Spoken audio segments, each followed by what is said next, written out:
If I'm going down, I'm taking you with me. There have already been a bunch of Russian officials, I shouldn't say a bunch, a couple, that have called on Russia to start using low-yield nuclear weapons, so that'll be fun. It's very important stories today. Twitter rolled out the edit button, and I'm having a whole lot of fun on Twitter, just editing away. And the other really big news, ladies and gentlemen, Velma, not only is she gay, she's actually black. And Shaggy, his real name, it's Norville. He's black too. You think I'm kidding?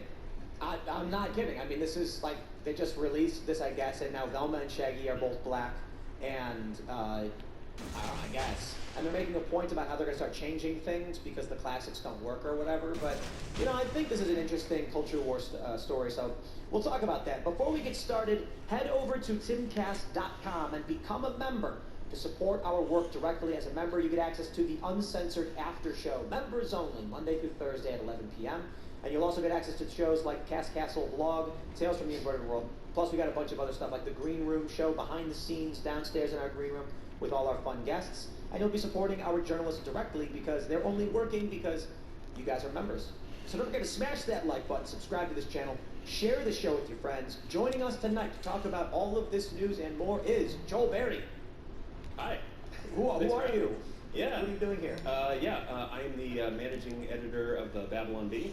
Am I supposed to be on this? Okay, all right, yeah. That's better, yeah. See, as you can tell, I've done this many times. Me and Kyle Mann run the Babylon Bee. We also wrote the book, The Babylon Bee Guide to Democracy, which just came out. And you can follow me on Twitter at Joel W. Berry. All right. Well, thanks for joining us. This is going to be fun. We got Luke Rutkowski. Good to see my fellow people of color getting some time. Finally, a Scooby-Doo. Tyler's with us. Anyway, the shirt that I'm wearing today, actually, I made almost a year ago, specifically with, saying that at least we get a pizza party before World War III. It's very topical right now. You could get it on thebestpoliticalshirts.com, and of course it shows Joe Biden chomping away on some pizza. So yeah, because you get the shirt, I'm here. Thank you so much for having me. What's up, everybody? Ian Crossan over here. And yes, Cast Castle did go live yesterday. The best episode yet. Civil War, the culmination of a 4-part series. I hope you have had a chance to see it. I think some people's feedback said that it was lagging or there was buffering issues, so we're working on that. It might be a browser thing, try a different browser, try clearing your cache. And maybe we'll talk about Hunter Biden today because federal agency chargeable offenses with tax offenses. I think if we do get into it, well, we'll save it for the show. And what's going on, Liv? Yeah, I'm over here as well. Thank you guys for having me, of course. I'm pushing button in the corner. Tim got the ability to edit tweets. Blast with that. Go check out his Twitter for sure. Well, let's get into it. I just did one last edit. Joe Biden is a bad president. And it just gave me a warning. It was like, this is your last edit. Stop. 5 edits total. I guess. Is that 5? No, I think it's 5 edits. Okay. So it started with Joe Biden is a bad president. Then Joe Biden is a good president. Joe Biden is a child sniffer. Joe Biden is responsible for our gas prices. Retweet this if you think the noble rooster is the greatest of God's creations, after people, of course. And then finally back to Joe Biden is a bad president. Like and then when you tried to edit it again, it said, please stop, or did it stop Please you? stop, gosh. You can't do it anymore. Okay. You can no longer edit. Get 5 edits in 30 minutes. That's the rule. All right, ladies and gentlemen, here's the news. I hope you're sitting down for this one. Zelensky calls for preemptive strikes from NATO to keep Russia from using nukes. Okay, whatever, man. Zelensky says it's time for World War III. Everyone should burn in a rain of nuclear hellfire. He didn't really say that, but he may as well have said that. Volodymyr Zelensky called on NATO to conduct preemptive strikes against Russian targets to prevent their use of nuclear weapons in Ukraine, which literally would do the opposite. That's it. I kind of feel like he's actually just saying, it's the waiting I can't stand. Just burn it all to the ground.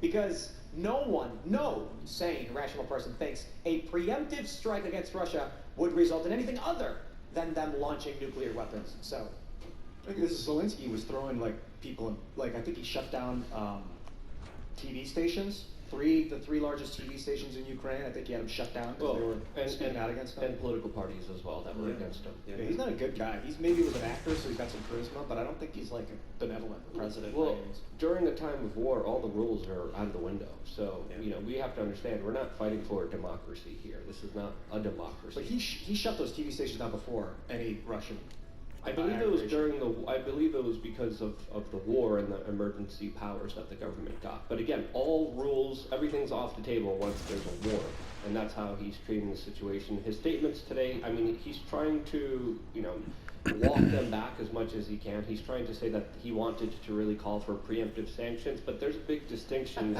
between preemptive strikes and preemptive sanctions, and he was specifically talking to an Australian think tank, the lowly institution, and these are big statements. The Russians are coming out and saying these statements risk another world war, and these are very dangerous statements. And this is the trajectory that we are on unless there's some actual de-escalation, detente, and some real civil conversations that could actually pull us away from this lunacy. You mean like Elon Musk? Yes. At least he's trying. His proposal wasn't perfect, but at least he tried. At least he started the conversation. And now lunatic Lindsey Graham, the chicken hawk that he is saying that he's going to be taking away his tax credits, which he never got for his Tesla company and never even had. Someone's got to try. Someone's got to try to de-escalate. I guess I also wonder, like, why is he asking NATO to do a preemptive strike? Haven't he sent Zelensky like $50 billion worth of weapons? Why is he doing it? There are 3 Democrats who have now publicly stated that the greatest national Oh, you've got to be objective for fucking Ukraine kidding is to me. beat Russia in Ukraine. They came out and said it. Yo, we're at war with Russia. They're just playing this game. It's not for Russia's benefit. Russia knows we're at war with them. It's because it's illegal. Because what they're doing violates the Constitution. They did not get congressional approval for this. So they're going to dance around. Like, people ask, you've got U.S. personnel, veterans, on the ground in Ukraine. We now have confirmation from The Intercept that U.S. boots are actually doing special operations on the ground. At what point are we just like, okay, dudes, we get it, you declared war on Russia, but that's the game. Vladimir Putin knows full well what NATO and the U.S. are doing there. They're lying, saying it's just veterans being supplied and trained by us and then delivering weapons and training to the Ukrainians. The only reason they're saying that is because they're not legally allowed to do it, and they did. So criminals. Criminals in the government. That's new, right? Yeah. Yeah, that never happened before. Musk made another statement today when he was attacked by the Kiev Post. He said, look, I love Ukraine, but not World War III. And I think that's the sentiment for the majority of people right now looking at this situation rationally, as we're not really, this conversation, it's shared about online, but when we look at the mainline coverage, this is not really talked about as much, as significantly. The corporate media right now is focusing on 2 Russians that swam to Alaska to avoid the mobilization. That seems to be the biggest kind of story that you see on the main headline television networks. But you don't really hear about the dangerous implications. You don't really hear anti-war voices. You don't really hear anything contrary other than, we need war, let's play chicken nuclear war because it's fun somehow. And that's insane. For the record, Zelensky shut down 3 TV stations in February of 2021, a year before Putin invaded. And they were like pro-Russia, according to him. It was like, oh, it's Russia. So they've really been at like a pseudo-war since 2014. I mean, since Putin annexed Crimea, that was pretty overt. You guys know that the U.S. had an office of censorship during World War II. Yeah. Yep. Silence accelerates victory was their slogan. The motto, I guess. Oh, we put Japanese in internment camps too. Yeah, a lot of that's stuff. right. Is a part of the war. Well, information is key, and many times there was accusations against Germans, there was accusations against Japanese citizens that were providing allegedly information to the enemy, and the United States took it as far as to literally set up camps for Japanese people to be interned in, which was a step too far. And I think during these situations, during emergency situations, we should always be careful not to take a step too far, and we have done it time and time again. I'm watching this video or happen of like volunteers on the ground in Ukraine. American guy goes over with a helmet cam and he's recording it as he's running around fighting, like they're in combat, and they don't know who they're fighting. They don't know where the enemy is. They're just being told by a squad leader who's like a French guy or like some Ukrainian dude. They got a French. So they just go place, they wait, and then they're like, if someone tells them, speaking of information being important, if someone says that's the enemy, fire, they'll just start shooting. They don't know. Yep. Yeah. How many Ukrainian citizens do you think joined with the Russians? Something that they don't talk about in Western media, but of course they did, especially in the East. They probably said, we're with Russia on this one. Otherwise, I mean, they wouldn't have. It's just, I'll leave it at that. My question, and the reason I bring that up is, do you believe the Western media that Ukraine is winning? This is, I think, a topic worth discussing because we might see opposing viewpoints on this as we were kind of talking about this subject before the show.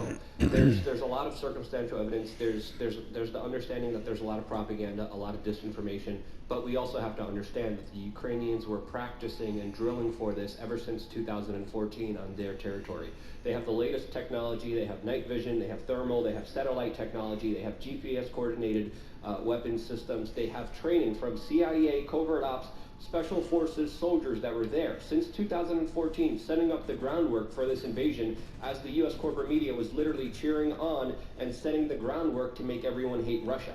So this has been in the works for a very long time, and I do believe, from just my initial perspective, from what I've seen, and I know people are going to attack me. I got attacked last week because I said the Ukrainians are going to take the city of Lyman. The Ukrainians did take the city of Lyman.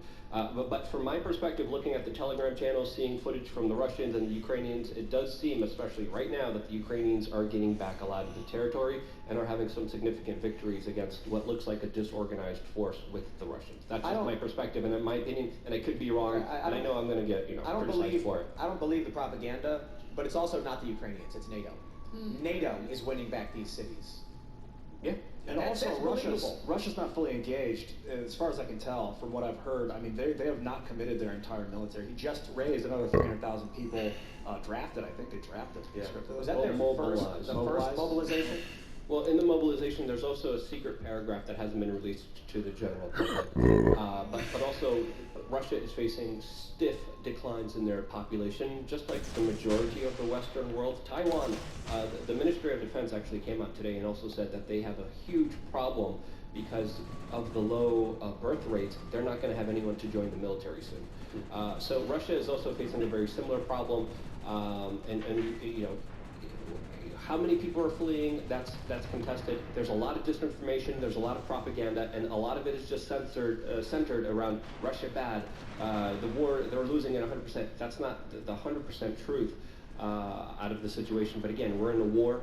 The reporting has been just propaganda, and that's exactly what it is from now on. Do you think that it's possible that the fact that Putin is talking about nuclear weapons is a sign that maybe he is losing? Yeah. Is that, I think that's a better indication to me than anything coming out of the media. Just I don't know if he'd be talking like that if losing, though, to the degree that he's engaged. I mean, the question is, has Russia utilized all of their forces to the maximum capability? Obviously, no, because they have nukes. And then the question is, okay, well, aside from nukes, then, are they using their ground forces? Well, no, they just mobilized another 300,000. They could certainly conscript more people, so they did not even maximize in terms of ground troops. And then it's, if they really wanted to declare full-scale war, I mean, they don't even have to use ICBMs. There's a bunch of weapons they could and haven't used. There was video going out of them dropping incendiary bombs on a city.